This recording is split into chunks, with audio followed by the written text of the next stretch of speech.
Good evening. Assalamu alaikum wa rahmatullahi wa barakatuh and welcome to News in Focus. My name is Faraz Patel. We'd like to thank you, the viewer, for staying with us here on Hilaal TV, DSTV channel 347. Of course, everyone watched it last night.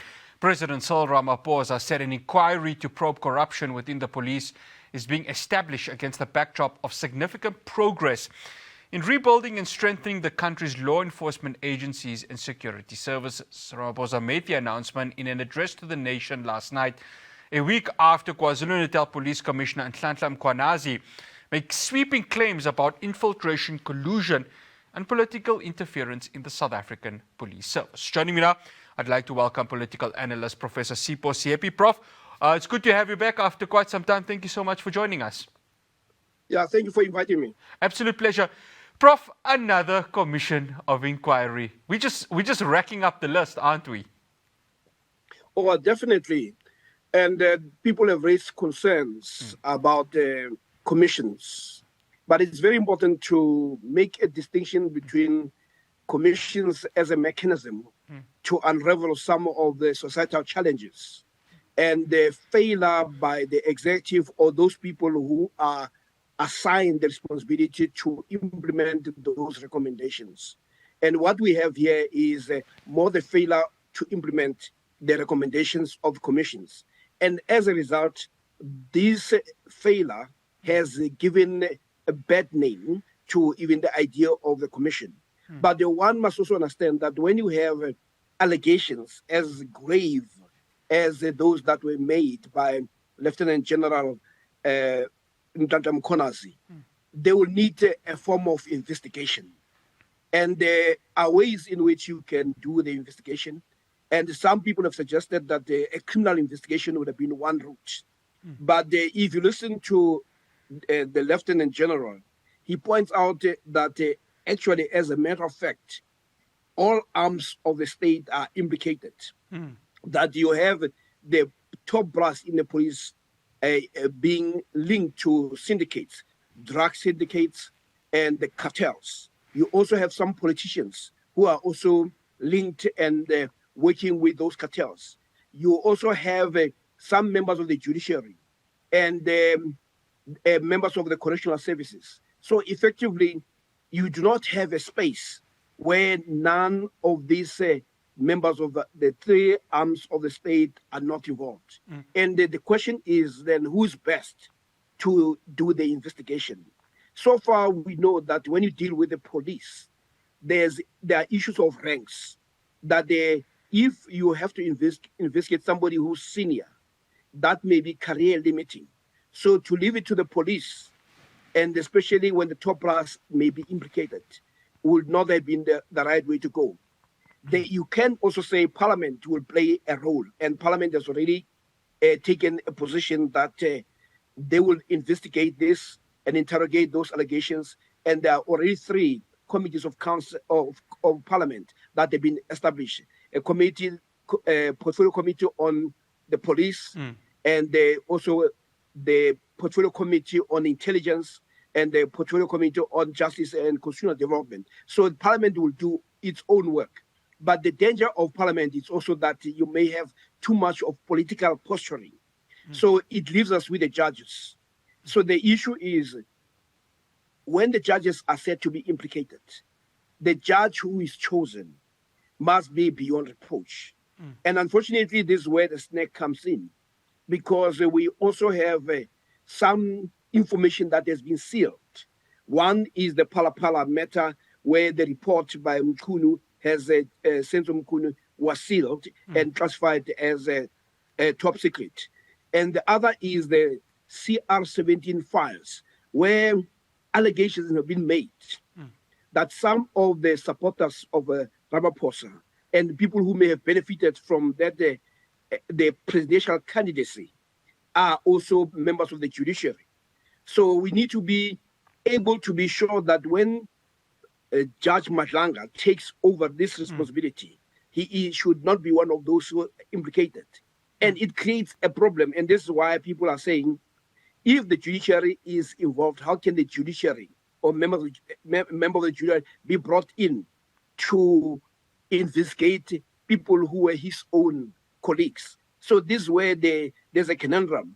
But one would also say the idea of a judge makes a lot of sense because judges spend their daily work and practice looking at evidence. And sometimes the police bring evidence that is thrown out because it is not adequate and it's not relevant. So we're left with having a judge and hence the Judicial Commission of Inquiry. But what is most important is not so much the mechanism, it's whether when the recommendations and the findings come, whether those who are supposed to implement them will have the courage and the gumption to do so. Prof, I want to go to Senzo Mchunu.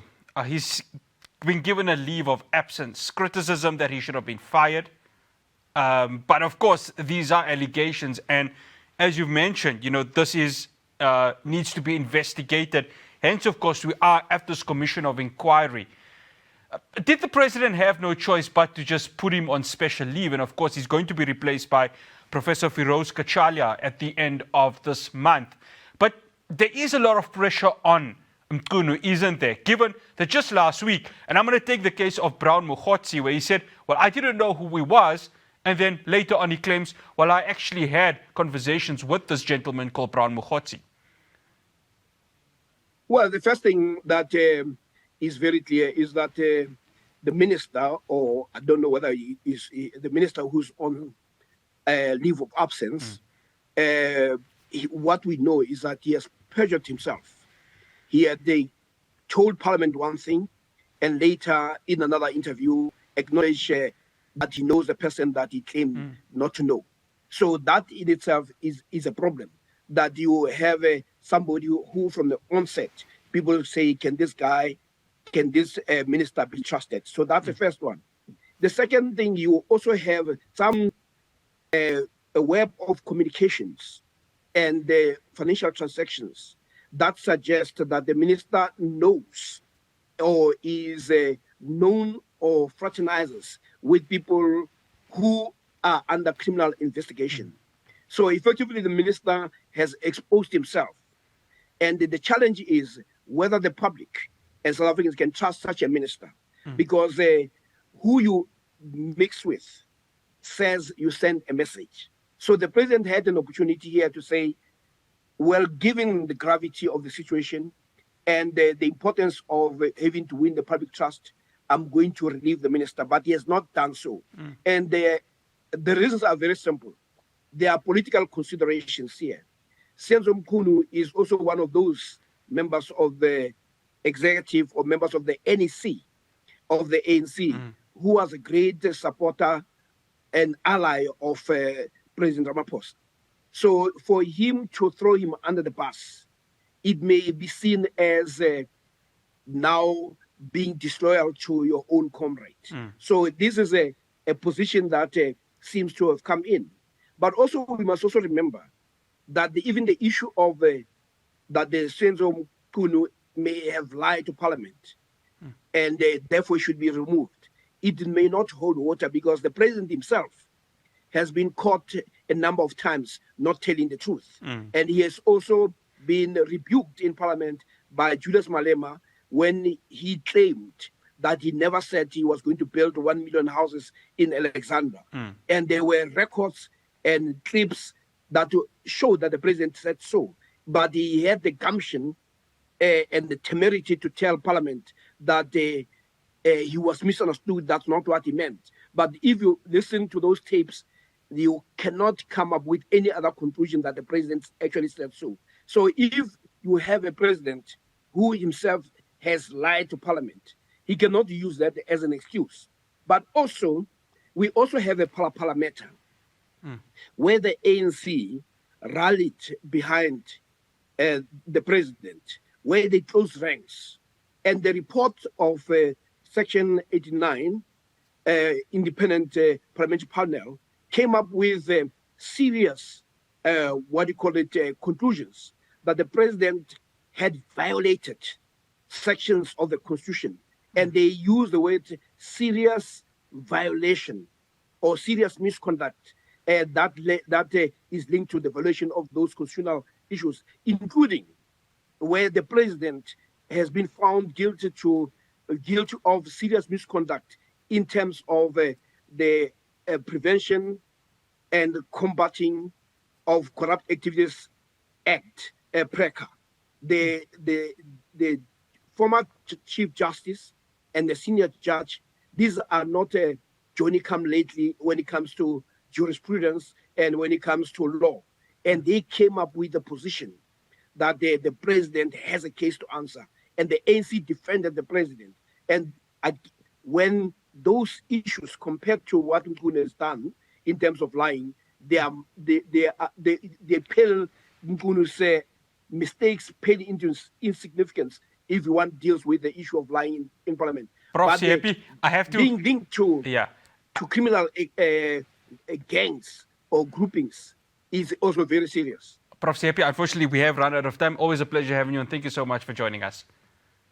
You're welcome. That's a Professor Sipho Seepe, political analyst, and I can tell you what, we are going to be following this developments throughout the entire week, and of course, we will try and reach out to many other relevant people with regards to this. Another commission of inquiry. What do you, as the viewer, think of this? I just hope that at the end of this, some answers come. For too long, we've seen inquiries, and there's been no accountability with regards to that. After the break, we're going to be going to Ramallah in the occupied West Bank. I'm going to be speaking to Ubay Aboudi, Palestinian NGOs network. They're throwing their weight behind Dr. Francesca Albanese. This, of course, comes after she was hit with U.S. sanctions last week. I'll be speaking to Ubay Aboudi after the break.